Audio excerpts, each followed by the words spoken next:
রুহু কবজের পর কবরে ভয়ঙ্কর আযাবের কারণ। সুপ্রসিদ্ধ সাহাবী হযরত আব্দুল্লাহ ইবনে আব্বাস রাদিয়াল্লাহু তাআলা আনহু বলেন, একবার নবী করিম সাল্লাল্লাহু আলাইহি ওয়াসাল্লাম দুটি কবরের পাশ দিয়ে কোথাও যাচ্ছিলেন। ঠিক এমন সময় তিনি বললেন, দুই কবরবাসীর প্রচণ্ড শাস্তি হচ্ছে।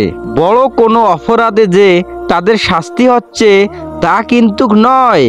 একথা বলার পর প্রিয় নবী সাল্লাল্লাহু আলাইহি ওয়াসাল্লাম বললেন, এদের একজন চগলখুরি করে বেড়াতো, আর একজন প্রস্রাব থেকে ভালোভাবে সতর্ক থাকতো না। দেখুন, চগলখুরির কারণে কবরে কঠোর শাস্তি হচ্ছে। গীবত ও চগলখুরি এমন একটি নিকৃষ্ট রোগ যার কারণে সমাজ ফিতনা ফাসাদের চলনভূমিতে পরিণত হয়।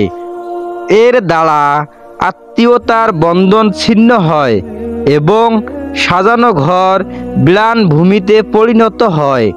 আর এসব কিছুই হয় মানুষের অসতর্কতার কারণে। হাদিস শরীফে আছে, গীবত তথা পরনিন্দা জিনার মতো ঘৃণ্য কর্মের চেয়েও ভয়াবহ। অতএব আমাদের উচিত গীবত ও চগলখোর থেকে জবানকে হেফাজত করা। হযরত হুযায়ফা রাদিয়াল্লাহু তাআলা আনহু থেকে বর্ণিত এক হাদিসে রাসূল কারীম সাল্লাল্লাহু আলাইহি ওয়াসাল্লাম বলেন, চগলখোর জান্নাতে প্রবেশ করবে না। মুসলিম ও মিশকাত শরীফের হাদিস। দ্বিতীয় ব্যক্তিকে আযাব দেওয়া হচ্ছে প্রস্রাবের ছিটা থেকে সতর্ক না থাকার কারণে। আজকাল অনেক লোকেই পবিত্রতা অর্জনের যে নীতিমালা সেদিকে কোনো ভ্রুক্ষেপই করে না। ইস্তিনজা প্রভৃতিতে অতি সামান্য বিষয় মনে করে থাকে, এজন্য তাতে কোনো সতর্কতা অবলম্বন করে না। প্রকৃত সত্য হলো পেশাবের ছিটা থেকে সতর্ক না থাকা অপরিহার্য। আল্লাহ রাসূল সাল্লাল্লাহু আলাইহি ওয়াসাল্লাম বলেছেন, পেশাবের ছিটা থেকে সতর্ক থাকো, কারণ সাধারণত কবরের আযাব পেশাব থেকে বেঁচে না থাকার কারণেই হয়ে থাকে। আল্লাহ তাআলা আমাদের সকলকে এ ব্যাপারে সতর্ক থাকা তৌফিক ইনায়েত করুন, আমিন। হযরত আসমা বিনতে আবু বকর রাদিয়াল্লাহু তাআলা আনহা বলেন, রাসূল কারীম সাল্লাল্লাহু আলাইহি ওয়াসাল্লাম একবার স্বীয় খুতবায় কবরের ফিতনা সম্পর্কে আলোচনা করলেন।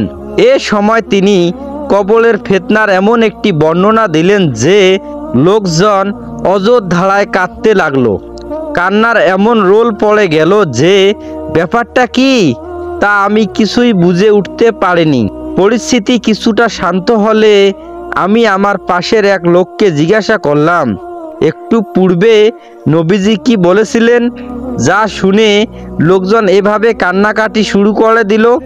লোকটি জবাব দিলেন যে মহানবী হযরত মুহাম্মদ সাল্লাল্লাহু আলাইহি ওয়াসাল্লাম বলেছেন, আমার প্রতি প্রত্যদেশ করা হয়েছে যে তোমরা দাজ্জালের ফিতনার পূর্বে কবরের ফিতনায় নিপতিত হবে। এটাই ছিল আসহাবে রাসূলের আমলের অবস্থা। প্রিয় নবী সাল্লাল্লাহু আলাইহি ওয়াসাল্লাম যখন কবরের আলোচনা করলেন তখন তারা অঝোর কান্না জুড়ে দিলেন। সুতরাং এ ঘরে আসতে হলে দুনিয়ায় সাবধানতার সাথে জীবন যাপন করবে।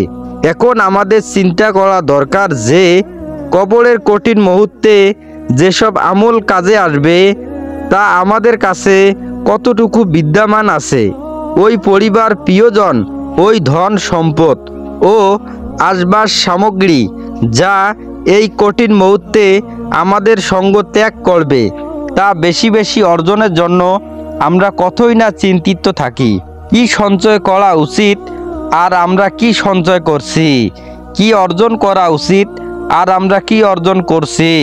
আল্লাহ তাআলা আমাদের সবাইকে যথাযথভাবে আল্লাহ ও তার রাসূলের পদাক্ষ অনুসরণের এবং আখিরাতের প্রস্তুতি গ্রহণের তৌফিক দান করুন, আমিন।